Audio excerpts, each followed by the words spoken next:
Hello, everybody. It's Miss T. Hope everybody has been doing well and had a good week.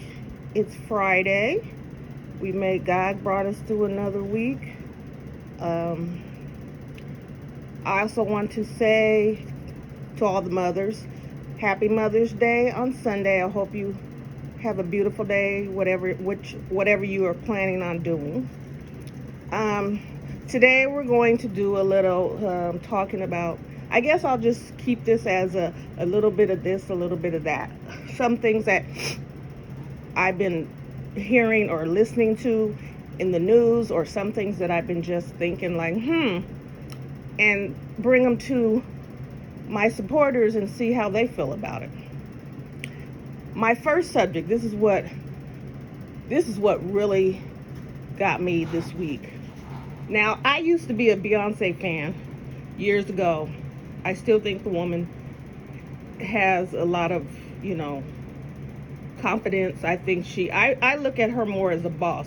Now, some of her music is good. I loved her music, but I looked at her as she stood strong and she did it her way and she made it to the top. That's all I'm going to say about her. Well, she's on her Cowboy Carter tour, and I don't know any of the songs on this album. I think Texas Hold'em or something might be another song on, but I haven't followed her for a long time. But she has a song on there called Protector that she does with her youngest daughter, and so she brought her in on stage with her when she was singing this song. Now, I thought it was so beautiful. This little girl came on stage and she just seen all these people, hundreds and thousands of people, and all these lights, and she was so excited and she was waving to everybody and just jumping up and down, and she hugged her mom so tight because she was so happy that her mom let her come on stage. And I could tell that she was taught some of the choreography because she was doing it. It was now this was her first night. I think they were in LA. I thought it was so good. It even made me tear. I'm a crybaby. I watched it over and over again and it made me cry. So, and I should have known, but the critics were saying, oh, there's something wrong with her. Is she slow? She's autistic. And what I realize is y'all have forgotten what a 7-year-old looks like. This is a 7-year-old. She's not up there twerking. She's not getting smart and talk to the hand and shake it. This is what a 7-year-old is supposed to be like. We must have forgot. That's what 7-year-olds do. Their innocence, how they get excited when they see new things, not when you try to show kids around, and all they care about is their video games and say, what time are we leaving? And she was what a 7-year-old used to look like, and what I picture in my mind. I'm livid. People will take good and turn it around. Are y'all crazy? Now, she would have if Beyonce would have had her in some tight short shorts and a halter top, y'all would have been set. The little girl had on a beautiful dress down to her knees, some cowboy boots. She looked so cute, and she'll make you want to smile because it was so beautiful. But anyway, this is where we've come to. We've come to the fact that we don't even know that kids are kids. That kids are supposed to be. Are we birthing adults now? We don't go through the stages of what are they? I'm getting infant to toddler to whatever anymore. Where they just come out and they're grown. Is that what it is? Because that is the most ridiculous thing I've ever heard. But then I have to realize that was a refreshing thing. We don't see that all the time. We're used to seeing kids who are 7 years old and act like they're grown. So I couldn't get mad, but I was like, that made my day and week. That when you're searching for something that's so pure and innocent, or you think this whole world is so devilish and just you find nothing good, like you can't even, I don't even know where I've seen a patch of flowers growing that I could go smell. I don't know. But that made my day, and I was so excited for her. Now I think I seen that was day 1. I think I seen her do it again on day 3. And they must have told her just to calm down a little bit, because she was more reserved. She still waved and did, but oh my goodness, that little girl stole the show.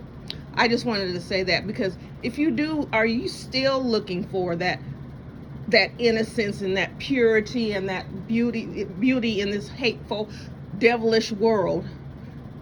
You can still find it somewhere. I was beginning to give up, but you can still find it. So the first thing I wanted to talk about was Rodney Hinton.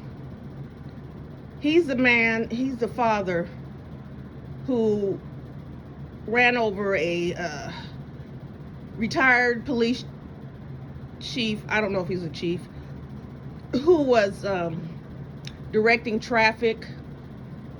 He had went to his son was gunned down in the day before by a policeman who said he felt threatened, and that the boy had a gun and he pointed it at him.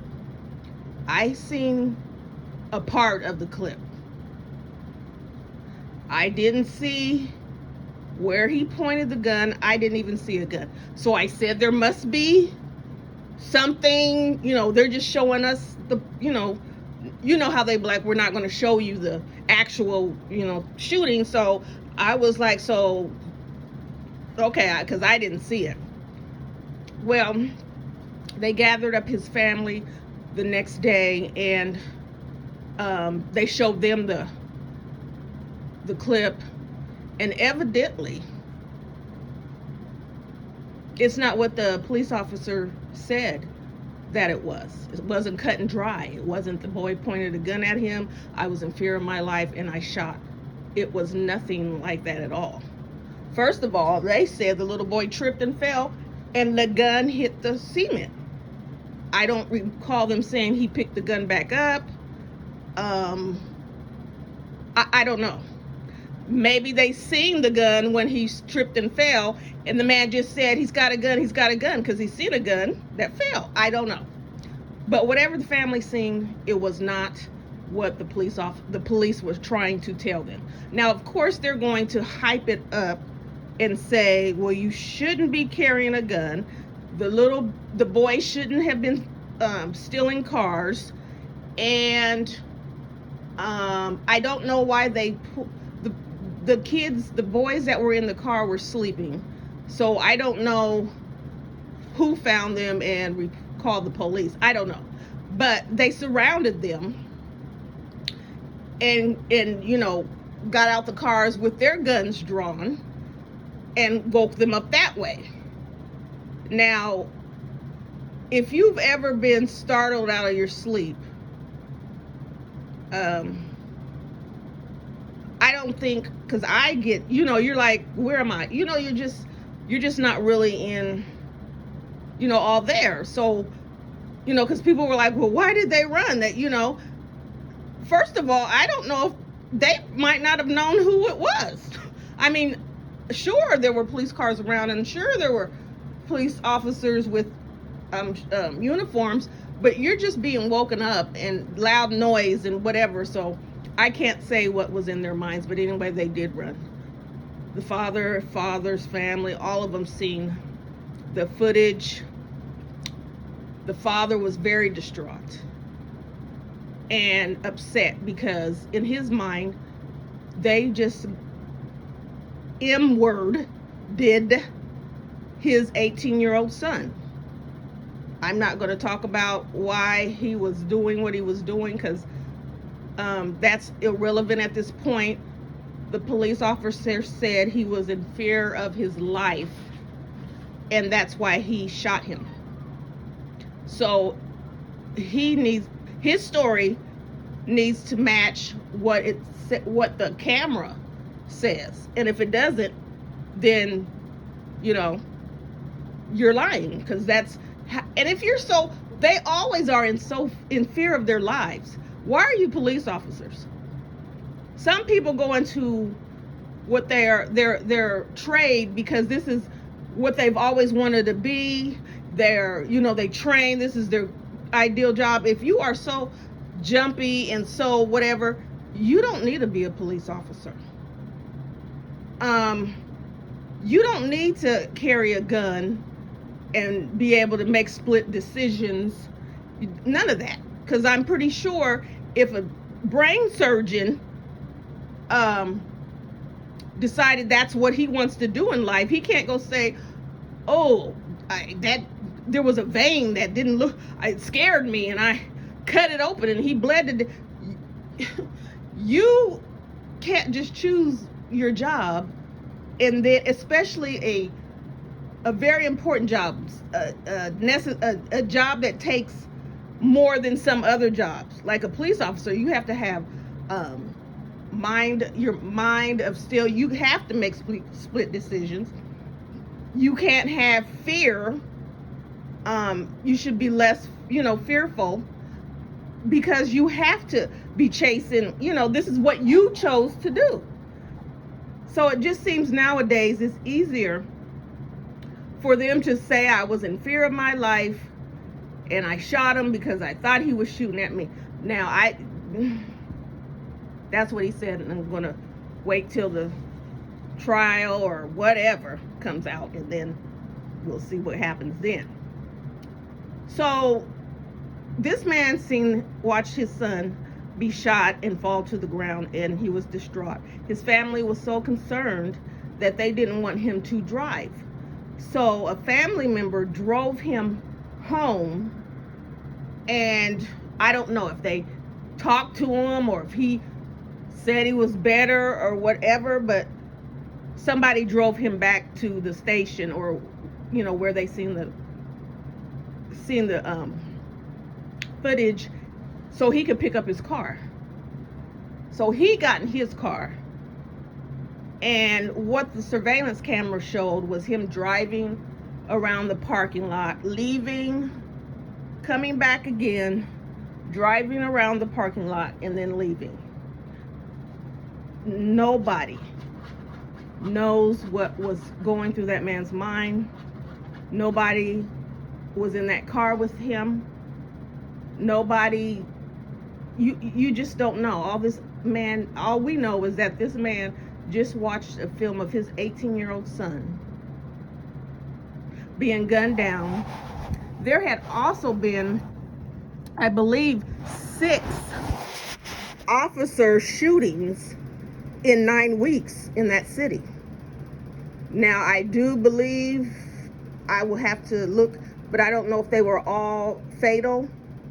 But I think that's 6 too many. Is it now I'm tired of chasing people, just shoot them so we don't have to chase them, or what is it? I'm not sure. But for a long time, this has been he's a police officer. So they let police officers do things that other people don't get to do because they're supposed to be protecting and serving. So what you've given a person who was already racist, a gun, and the right to shoot and kill people, that you feel like because on other days you protect and serve, or you've given somebody the right to carry a gun and shoot people who are smart enough to pass the exam but have mental issues, a gun to go around shooting people because 2 weeks ago they protect and served. So this is what we've come to. Now, we all know that this is a pattern, has been a pattern, day in and day out. I can say every day, we just don't hear about all of them because all of them aren't filmed, or all of them are not, brought out to the forefront. They weren't, whatever. So we don't hear about the other shootings in a little town in Mississippi, or a shooting that happened in Beaumont, Alabama, or whatever. So I can believe that it's just all over the world, thousands. So this man drove his car. There was a retired police chief, and I'm so embarrassed. I didn't even look up his name. And the reason, it's not that because condolences to his family. It was not, I'm not saying that it was acceptable, that was horrible, but the story to me was not about the victim, and that probably sounds horrible, but I was mainly focused on the father. I wasn't really even focusing on his son, Ryan, because he was a victim. He was a victim first. I was focused on the father, Rodney, because he drove around. I don't know how long he drove around. It could have been 10 minutes, could have been 15, could have been an hour, with whatever was going on in his head. He might have been blank. I don't know. We don't know. Only God knows, and him. Well, when he came upon the retired chief officer who was directing traffic, he put the pedal to the metal, and he ran this man over, and he killed him. Like I said, rest in peace. Thoughts to his family. I guess he hadn't been retired that long. So on and so forth. So he was arrested, and when he went to his first court hearing, the whole court was full of police officers. All you seen was police officers throughout the whole thing, and you knew they weren't there because they were, watching over, or they were on duty. Of course they were there to support their slain brother. I understand that. But you guys, the way this man left the courtroom, and I had to ask God to give me an understanding of why I felt this way. That man lifted his head up high and stared every last one of them in their face. He said some words to them. They said whatever. I couldn't hear what he was saying, but the way he walked out, like, to me, he was saying, this is the beginning. This is not going to happen anymore. You hurt us, we hurt you back. That's what it felt like to me. And I had to ask, why, God, why was I proud? Why was I proud at that moment that this man, he took this man's life? The man didn't have anything to do with the shooting of his son. He wasn't there. But I just felt like so many people are just tired. So many people are just tired, and can't take it anymore. So now we have this man who said to himself that his life, and maybe not, like I said, he could have been just blank. He could have been just driving around and just happened to see a man in front of him with a police uniform on and snapped. We don't know that.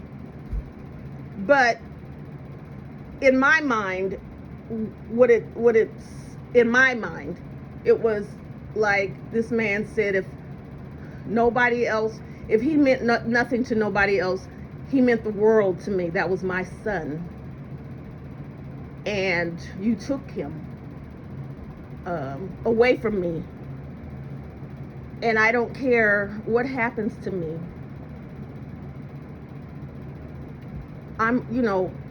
You're not going to get away with it. That was what was in my mind. And I have to ask God, because I was like, I can't feel like this. I can't think that this is okay, because it's not. But at that moment when he walked out of that courtroom and he had his head up high, he became my hero. And it wasn't, if I could explain it, it wasn't because of, if you could take the death of that police officer out of it, but just the fact that he said, you're not going to take my child that I love. I don't care what he was doing. You're not going to take his life and just say you were, the normal saying, because that people should put that on the t-shirt. I was in fear of my life, and you're not going to get away with it. So the second thought that I had after that was, while he's in jail, who's watching him? Who's on his side? Because he's going to jail to be watched over by the law. And they're highly upset about the situation. So is he being protected? Well, I would think that if he came out, because this is a highly profiled case, if he keeps coming out to the courtroom with bruises or new things or whatever, that, there would be some big trouble. So I don't think that they would harm him that way, but I'm pretty sure they taunt him. I'm pretty sure. And so it put me in the mindset, we need to be, you remember the scene in Malcolm X when everybody marched? We want to see brother, he's not here, and he pointed right there, and then they got to see him, and Malcolm, they all walked out. That was like, that was what came to my head after that. But yeah, so they had a GoFundMe for him, but I think they took that down because they said that was disrespectful for him to get money, and he shot the police officer. But I think he has another fund set up, and it's called Set Up, Give and Send, or something like that people are raising money on there. Plus they're putting money on his books. He has a new lawyer who has made it known that he is going to be defending his client based on the fact that he was mentally ill at the time of the crime, and that's what he's been, that's been his basis the whole time. His family, they took his car from him. They made him get in the car with a family member because they were afraid of, what, he was not in his right mind. He was just, so we'll just pray for that man, pray for the families, all the families involved, and even pray especially for the police officers or the jailers, or whatever they're called, who are put there to protect him, because not too many years ago, he would have never made it to a trial, because they would have taken him out of the jail and had a trial themselves. And nobody would have, he ran, and he got loose from the jail and he ran. And that's what we accepted from them. So we just have to keep that family in prayer, and the whole situation, we have to stay in prayer. There was another story in the news, and it was there was a white woman, and she was chasing a 5-year-old black child who had autism around in the park, calling him the N-word because he stole her, she said he stole her diaper bag. And so she was chasing him around the park, calling him the N-word.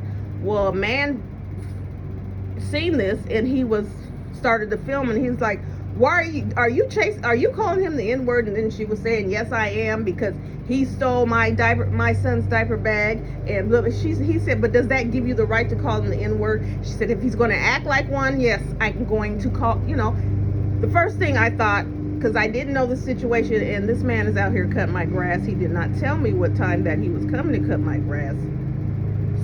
So if he knocks on my door before I'm done, I'm not answering, because he should have called me and told me he was on his way. Anywho's, I thought, where is this little boy's mother? Because I was mad, because I thought, did she send her 5-year-old autistic son to the park by himself?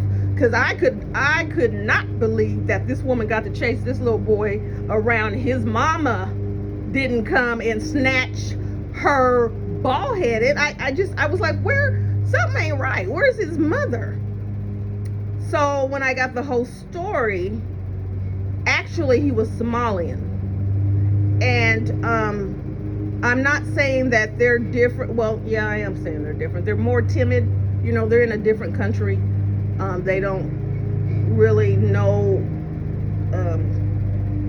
they're just more to how they live or over in their country. And so I could imagine that little boy, 5 years old, autistic, being chased by this woman. Forget the N-word, because he probably didn't even know what that meant or whatever. To him, it meant, I'm going to do something to you because you're chasing him around. This is a baby. You're chasing a little. What was going to happen if you caught him? What was you going to do to him? So, anywho, this man filmed it and he put it on the internet. So now she's getting, threats of unaliving her and sending people to her home, and instead she says her social security number has been leaked and all this kind of stuff. So she says she needs to raise money so that she can relocate. Her name is Shiloh Hendricks. So that she can relocate because they are threatening her life. This woman has raised, now this was a couple of days ago, I'm not sure, $700,000 from people so she could relocate, because she decided that she was going to chase around a little black boy, 5-year-old autistic boy, and call him the N-word. So what that's saying to me, white America is saying, we still hate y'all. We don't care what age you are. We don't care what color you're, light, dark, big, small, superstar, homeless. We don't care. We still hate y'all. And we rather have this woman become a millionaire who did not lift her finger, did not pay, did not work for it, did not do anything for it, but something bad, become a millionaire, rather than have you people get your justice. That's what it said to me. What does it say to you? She raised $700,000, and that was a few days ago. Is she at $1 million? Because that's what she was asking for, $1 million, because she needed to relocate. So I don't know if she was saying she needed to go move to some other country, because you didn't need $1 million to move to Texas or to Florida or where, because I think she was in Minnesota. So you didn't need $1 million to move anywhere in the United States. So I'm assuming that she would like to leave the country.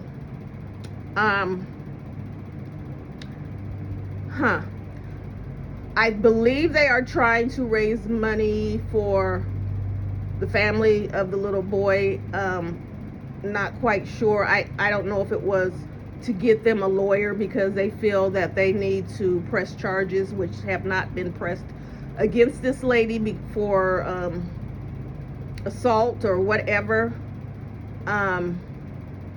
Because best believe if a black woman was chasing around a white autistic 5-year-old little boy and calling him the H word, which that wouldn't matter because we're calling him the H word. The act of what you're doing is chasing him around. What are you chasing him for? What are you going to do to him when you catch him? Were you going to hit him? Were you going to push him down? Were you going to stab him? We don't know what your intentions was. This is a child. She probably would have been arrested right there at the park. So once again, people, we are not equal and we won't be equal. So it's like, what do you do? Do you stand down? Do you stand up? What do we do? I don't know. And it's sad that I have to ask God not to put me in situations where I have to make a decision about what I'm going to do. Because what I feel in my heart, that I'm tired of seeing people, first of all, everybody knows I despise bullies, and I cannot help it. When I see somebody being bullied, I cannot help but to say something, and that's going to cause me harm. I know it. It's already got me in trouble on many occasions. So that's why I ask God not to put me in those situations. But there's not a lot of people who would stand up for somebody. So if I'm not in those situations, what would happen to somebody who really needed someone to stand up? I don't know, but I believe in God. So if he's going to show me or be with me or however it's going to go when I am in that situation, because he wouldn't put me somewhere where he's not going to help me to get out of, that he will show if I'm faithful. I have faith and I believe he will put me there to protect that person, and then I will also be protected too, and I believe that. So if I'm ever in that situation, I'm sure I will be able to handle it. I have just, when I started on this journey, all the things that I have, been through, and what I read about, and how I needed to free all the pain and hurt and hate and everything out of me. God, if you want me to do this, you're going to have to take this away from me. If you want me to be here and do this, then you have to do this. You have to do this, because I can't do it by myself. I can't do it. I can't stand and turn the other cheek. I can't. I'm trying to love. You said love everybody. I can't love this person who I can see looks at me and wishes that I would drop, I would unalive right there while they're standing there. You're going to have to show me. You're going to have to help me get through this. And so far, I've been okay. I have had to have some falling outs on YouTube. I've had to, have some confrontations other places, but it wasn't, major, because I'm still here, right? So I just pray all the time, non-stop, morning, noon, and night. Just pray. And I pray for all my people. I pray for all my supporters. I pray for the people that don't support me.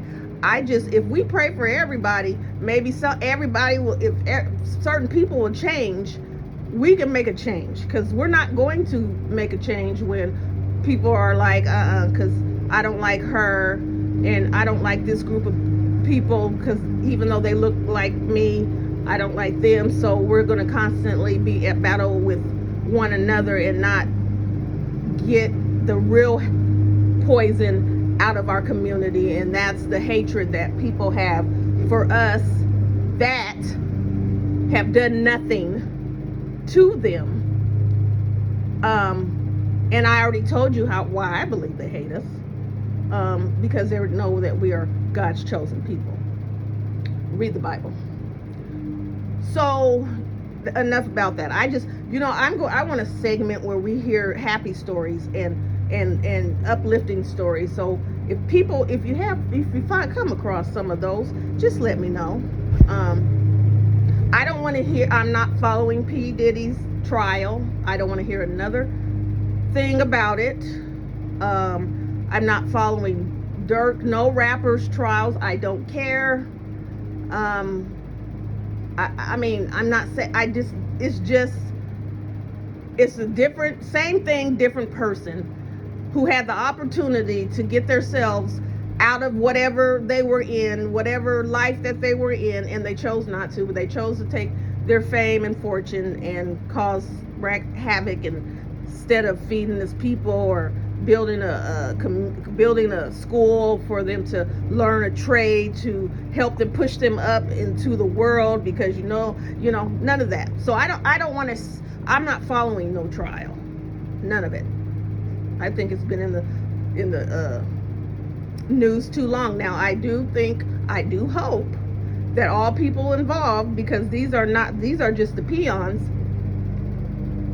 come out, because the ones that were holding the strings are much bigger than these people. So I hope those people come out, get exposed. But other than that, nope, I'm not following none of that. I do see there's some little weather problems. I think most of the weather is kind of calming down, and people are kind of having a reprieve from some things. There's still things that are happening. I was following Donald Trump and all his what I'm going to do in the first 24 hours, but I stopped listening to him too, because I don't know what he's done. He's put numbers out there and said billions of dollars have been saved, and this and this and that, and I don't know that that is true, because you can't tell me a math problem and not show me how I'm just like the teacher. I know you got the answer, but show me the formula that you did to get to that answer. So you throwing out, I've saved billions of dollars, does not help me. So I stay out of politics. I don't talk about that. I don't want to read about that. I don't care. I am in the beginnings of starting back into the community. It's warmer. Well, the other day we had a storm, and I was like, what? This is May? Well, maybe, but it's getting warmer, and I like to get out into the community, so I'm going to be doing that. My little puppy has I think he's sick of me and I'm sick of him, but we make up, and then we become friends again. I think this is the man that's cutting my grass, and he might interfere with my upload and make noise and have me cut it off. I'm not starting over again. So if I'm talking low, it's because I don't want him to hear me if he knocks on my door. So I just hope that everybody is lives are going great, and people are being blessed and are standing strong, that you have somebody that you can lean on when times are rough, and that those people understand that times are rough and help you.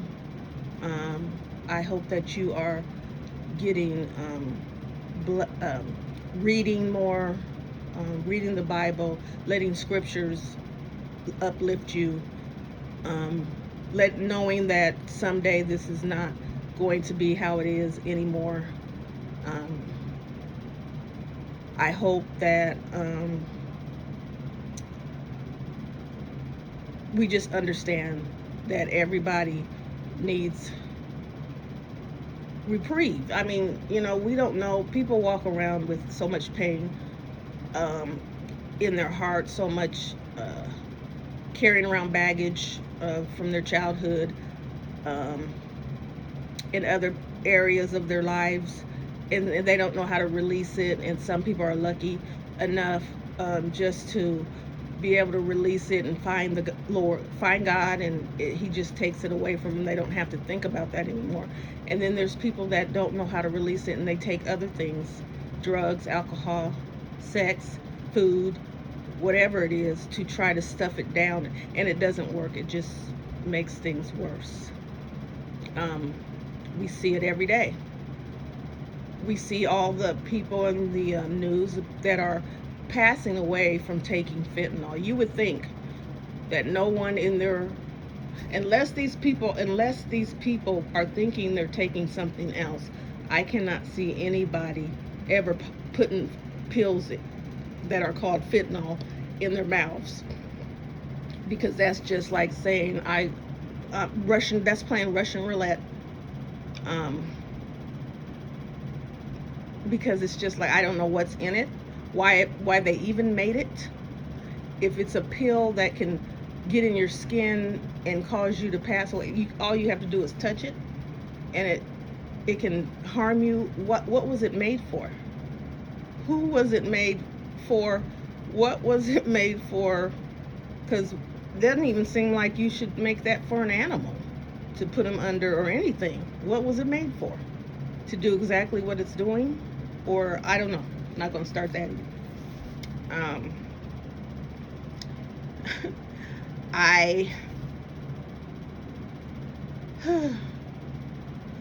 I have gone back and forth with myself. I'm going to get off of YouTube, and no, I need to stay and do 10 more uploads, and then I'm going to get off of YouTube. And now I'm just at the point where, like, I'm not thinking anything.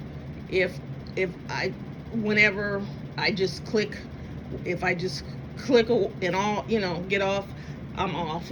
If not, I'm just here. So it's whatever the Lord leads me to do. I'm not going to keep fighting myself about it. I'm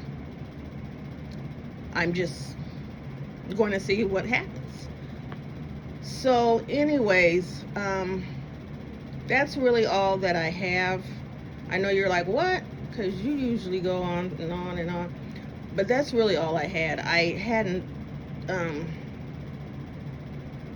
I thought that case, that really what brought me here was that Rodney Hinton case, because I was so torn. I was asking God to please forgive me. I'm thinking bad thoughts, and I shouldn't be thinking this way, and I shouldn't feel excited, and I shouldn't think this man is a hero in my eyes, and I shouldn't think that's the kind of man. It was all kinds of stuff. He became like my what's it called, Wakanda King. Like, oh my goodness, he's handsome, he's strong, and the way he walked out of that courtroom, like, yeah, I'm gonna hold my head high, and I'm gonna face what I did. And so I don't know, but he's working with me. I'm still a work in progress, still a big work in progress, but I know that he's working with me, because if you would have known me many years ago, you wouldn't even know it's me. You would be like that. She sure cut every other word out her mouth is a cuss word. Yeah. Yeah, you would have thought. Now, I've never been like the one to go to be, because I still don't know all these stupid words and different, because they come out with something new every day, and I don't have time to know what this word means that y'all come out with. I can't even read when you break down the words, they're just letters. I don't even know what those mean. I have to learn when somebody sends me. Can y'all just go back to English? I'm not going to know how to communicate in the world, because people are going to be sending dots. Are we going back to Morse code? Are we reading Braille? I don't know. I want you to talk to me in English so I can understand, so I can tell you what I need to tell you. I don't want to see LG, HP, and I'm supposed to, what the heck does that mean? But I think it's y'all probably laughing at me, but I think it's, maybe it is, maybe just go ahead and laugh. I don't care. I laugh at myself. But anyways, that's all I had to say. I hope everyone has a beautiful weekend, and everybody, like I said, are being blessed. Show somebody love this week. Show somebody you appreciate them. Show your mother that you love her and you appreciate her being there for you. If your mother's not here, I pray for you. My mother's not here. But one thing my mother told me before she passed, not right before she passed, but she used to tell me, when I pass, don't come to the cemetery. That's not me. I don't want you to keep coming out there to relive that your mother, so don't come to the cemetery. But I do think of my mom, and I miss her, and I loved her. So if you still have your mother, I don't care if you guys had an argument and you haven't talked to her in 2 weeks, take your selfish, whatever you did to your mama, or whatever she said that made you mad, too bad she brought you into the world. You go over there and tell your mother you love her, and she means the world to you. So everyone, goodbye, and this is Miss T. Talk to you later.